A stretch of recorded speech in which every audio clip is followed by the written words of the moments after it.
현미예수님, 오늘은 연중제 5주간 수요일입니다. 성부와 성자와 성령의 이름으로 아멘. 여전히 요한복음이고요. 요한복음의 굉장히 신학적인 핵심적인 부분에 대해서 계속 나오고 있는데, 이제 유다인들과 논쟁을 하시면서 당신의 어떤 그들이 이해하지 못하는 세상에 오신 이유를 이렇게 말씀을 해주시는 것을 요한이 이렇게 말하는 거죠. 내가 진실로 너희에게 말하는데 내 말을 지키는 이는 영원히 죽음을 보지 않을 것이다. 이것만 딱 들으면 이제 뭔 소린가, 말을 들으면 죽음을 안 본다는 게 그렇게 생각 들 수 있죠. 유다인들이 이제 우리는 당신이 마귀 들렸다는 것을 알았어. 아브라함도 죽고 예언자들도 그러하였는데 당신이 우리 조상 아브라함보다도 더 훌륭하단 말이요. 뭐 이렇게 말하시는 거죠. 예수님은 당신이 이제 이미 하느님이시라고 이렇게 선포를 하셨는데 그들이 믿지를 않는 거죠. 내가 나 자신을 영광스럽게 한다면 나의 영광은 아무것도 아니다. 나를 영광스럽게 하시는 분은 내 아버지시다. 너희가 그분은 우리 하느님이시다 하고 말하는 바로 그분이시다. 너희는 그분을 알지 못하지만 나는 그분을 안다.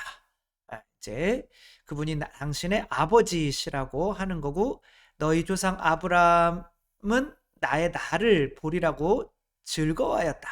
그리고 그것을 보고 기뻐하였다. 뭐 아브라함이 한 예수님이 태어나시기 전에 한 1500년 전에 사셨던 분인데, 그 아브라함이 예수님을 보고 즐거워하였다라고 이렇게 하니까 이제 예수님을 미쳤다고 생각하지 않을 수가 없는 거죠. 당신은 아직 50살도 되지 않았는데 아브라함을 보았단 말이에요. 예수님이 30대신데 이제 50이라고 하면 좀 그때 당시로는 좀 사회에서 어떤 원로 취급을 받는 이제 나이인 거죠. 내가 진실로 진실로 너희에게 말한다. 나는 아브라함이 태어나기 전부터 있었다. 번역을 조금 이제 우리 생각을 넣어서 번역을 하니까 이제 본래 맛이 떨어지는 건데, 나는 아브라함이 태어나기 전부터 있는 나다. 이게 원래 해석이죠. 하느님은 영원한 생명이잖아. 영원한 생명을 지니신 분은 과거가 있을 수가 없고 미래가 있을 수가 없어요. 항상 현재인 거죠. 그러니까 나를 늙게도 할 수 없고 또 나에게 아직 오지 않은 시간도 없는 거죠. 그러니까 생명의 주인이신 분은 항상 현재일 수밖에 없기 때문에 에고에이미, I am who I am. 나는 I am 현재잖아요. 그렇죠? 과거에도 현재였고 미래에도 현재다. 그러니까 나는 생명의 주인이시다. 그러니까 이제 돌 던져 죽여야겠구나. 그러나 예수님을 이제 건들 수는 없는 거죠. 아직 때가 이르지 않았기 때문에. 이제 이 말씀을 왜 하시는 거냐면, 이제 나중에 심판 때의 심판의 기준은 무엇이죠? 사랑이죠. 어쨌거나 어느 공동체건 거기에 머물 수 있는 사랑의 수준이 있는 거죠. 어제도 말씀드렸듯이 막가파는 사랑이 없어야 돼요. 사랑이 있으면은 이제 거기에서 큰일 나요. 배신자인 거죠. 근데 이제 이 세상에서는 또 막가파 같은 경우 사랑이 없으면은 이제 감옥 가고 사형을 당하기도 하고, 또 사랑이 너무 많아도 안 돼요. 예수님처럼 박해를 받아요.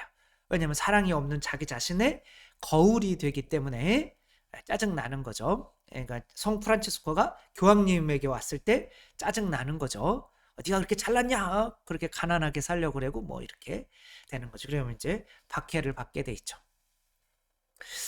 그런데 이제 사랑을 하려면 어쩔 수 없이 사랑이라고 하는 것이 나의 가진 것을 내어주는 건데, 사람은 왜 가지려고 하죠? 그것이 없으면 어떻게 되니까? 죽을 것 같으니까. 다 생존과 관련된 거예요. 세속, 육신, 마귀, 돈, 성욕, 성욕 먹는 거, 또 마귀, 교만함, 심, 뭐 이런 것들이 다 생존과 관련되는 거죠. 그러니까 인간은 태어나면 피조물이기 때문에, 우린 처음부터 하느님이 아니잖아요. 피조물이기 때문에 피조물을 만들 때에 그거를 만드신 분이 그 안에다가 어떤 시스템을 넣어줘야 되는데, 어떤 시스템이냐면은 생존 시스템이에요. 그러니까 태어나자마자 죽어야지 그러면 곤란하잖아요. 그러니까 항상 그 시스템을 넣어줘야 되는데 그것이 원죄인 거죠. 근데 살아야지라고 하는 것은 다른 사람에게 내가 가진 것을 내어놓을 수 없게 만드니까 이제 사랑을 할 수가 없게 되는 거죠. 근데 아이들이 이렇게 내 거야 이리 내놔 이렇게 욕심 많은 아이가 되는 것은 뭐예요? 이거는 또 엄마가 사줄 수가 없을 거야 그러는 거예요. 엄마가 계속 사주고 인형 공장 한다면은 뭐 굳이 싸울 필요가 없잖아요. 그러니까 이제 충분히 나에게 보증을 해주면은 나는 이걸 내어줄 수가 있지만, 이 보증을 해주는 내 부모가 맨날 싸운다. 그러면 우리 부모님은 이혼할 것 같아. 그러면은 어떻게 해요? 이렇게 모으는 거죠. 부모님이 맨날 싸우면은 자녀들은 이제 욕심이 많은 자녀로 살 수밖에 없어요. 사랑을 실천을 못해요. 왜? 이 부모가 나를 책임져 줄 거를 믿지 못하니까. 이 강아지도 마찬가지예요. 이게 막 주인 막 밥 먹을 때 막 주인이 하면 막 으르렁 그래가지고, 저도 어렸을 때 시골에서 제가 이렇게 밥을 주고 밥을 이렇게 다가가니까 으르렁 그러더라고요. 죽도록 패버렸어요. 어렸을 때 지금은 어쩔지 모르겠지만 작대기로. 그래서 걔는 몽둥이가 약이다 이런 말이. 그러니까 저만 보면 막 실실 도망 다니고 이제 그랬는데, 아니 밥을 주는 주인한테 으르렁거리면 어떻게 하겠다는 거예요. 그러니까 이제 자신이 으르렁거려서 무섭게 해서 주인한테 뺏어 먹는다고 생각을 하는 거죠. 그러니까 주인보다 자신이 높다고 생각을 하는 거죠. 그런 애들은 이제 이게 서열을 좀 정리를 해줘야 되는 거죠. 안 그러면은 다른 개들한테도 계속 싸워서 뺏어 먹으려고 하고 관계가 안 되게 되는 거죠. 그래서 어떤 사랑을 실천하는 사람들은 반드시 내 생존을 보증해주는 보증인이 있어요. 그러니까 없으면은 인간의 피조물의 그 안에 이미 장착된 시스템상 사랑이라는 거를 할 수가 없게 돼요. 이번에 탄핵을 결정하고 하는데 굉장히 오랜 시간이 걸렸잖아요. 그것이 뭐 법원도 이렇게 쳐들어가서 부시고 막 하는 또 그런 것도 있고, 가족도 집에 와서 데모하면서 위협하고 하는 이제 그런 거 안에서 올바른 판단을 내리는 것도 사랑이란 말이에요. 근데 그 올바른 판단을 그렇게 내리는데, 그거 주문을 읽는 그 헌법재판소 소장 권한대행이 문영배의 재판관이란 말이에요. 그러니까 이제 이 재판관은 얼마나, 다른 사람들은 다 기억도 안 나. 이분이 읽은 것만 계속 반복된단 말이에요. 그러니까 이게 심리적 부담이 얼마나 크겠어요. 우리가 한두 사람한테 미움받는 것도 힘든데, 근데 이거를 이렇게 당당하게 읽을 수 있고 자기를 이렇게 만들어주신 선생님이 있다. 그분이 누구냐면 김장하 선생님인 거예요.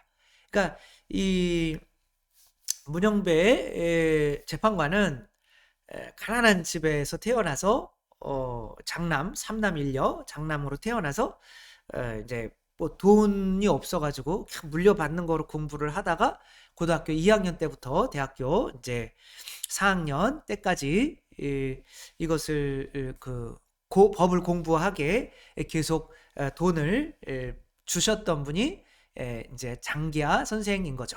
그러니까 진주에서 이 사람은 사람들한테 잘 알려지지가 않았어요. 왜냐하면 인터뷰도 안 해요. 근데 이분이 거기에서 한약방을 하셨는데, 가난한 사람들한테 이제 아파서 오는 사람들이잖아요. 그래가지고 가격을 좀 이렇게 낮춰준 거죠. 불쌍하니까. 그러니까 너무 많이 밀리는 거예요, 사람들이. 그러니까 이제 돈도 사실은 그래서 많이 벌게 되고 했는데, 이제 사회가 나한테 주는 돈이니까 내가 이것을 그냥 써서는 안 되겠다. 다시 가난한 사람들에게 돌려줘야겠다. 그러니까 이분도 내가 이거를 돌려줘야지라고 하는 것이, 사회가 계속 나에게 이렇게 보증을 해줄 거야, 내 생존을 보증을 해줄 거야 라는 믿음이 먼저, 부활에 대한 믿음이 먼저 생기지 않으면은 그런 사랑을, 자비를 베풀 수가 없는 건데, 한 100억 정도를 통해서 이제 고등학교를 또 만들고, 또 거기에서 또 공부 잘하는 학생들에게 이제 장학금을 또 계속 대주고 뭐 하는데, 뭐 그게 그것만 하셨겠어요? 알려진 게 뭐 그런 거지.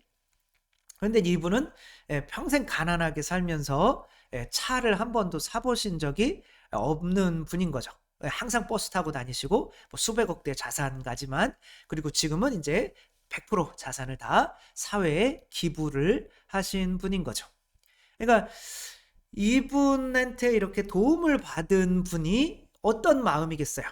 그러니까 나도 이분한테 보답을 해주는 거죠. 이분이 나의 어떤 보증인 거죠. 그러니까 나에게 계속 내가 힘들고 어려울 때 뭔가 이렇게 해줄 수 있는 분이 있다고 생각을 하는 거죠. 그래서 이 문영배에 이분이 뭐 재산이나 뭐 그런 인사청문회를 하잖아요. 그때 뭐 돈이 하나도 없는 거예요. 그냥 집 한 채 조그만 거, 그다음에 차 한 대 있는 거고. 그래서 이게 국회의원들이 걱정을 하는 거죠. 아니 이렇게 해가지고 애들을 어떻게 키우냐고 할 정도로. 근데 나는 이 선생님이 어떤 시키신 대로 한다. 라고 하는 것을 이렇게 말하는 씬이 있는데, 요거를 한번 보시면은 정말 그 어떤 분이었죠? 이분이 김장하 선생님이 어떤 분이셨는지를 우리가 잘 좀 알 수가 있지 않을까 싶은 거죠. 그런데 지금 요거를 한번 보도록 하겠습니다. 선생님께 이제 고맙다고 인사를 갔더니 자기한테 고마워할 필요는 없고 자기는 이 상에 있는 것을 너에게 주었을 뿐이니 혹시 갚아야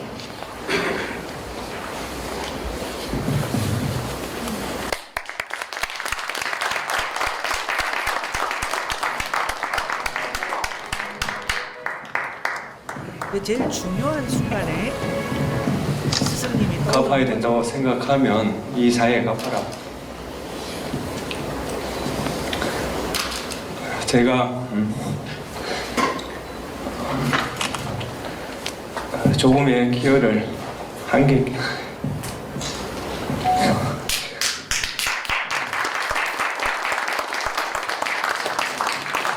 있다면 그 말씀을 잊지 않았기 때문이라고 생각합니다.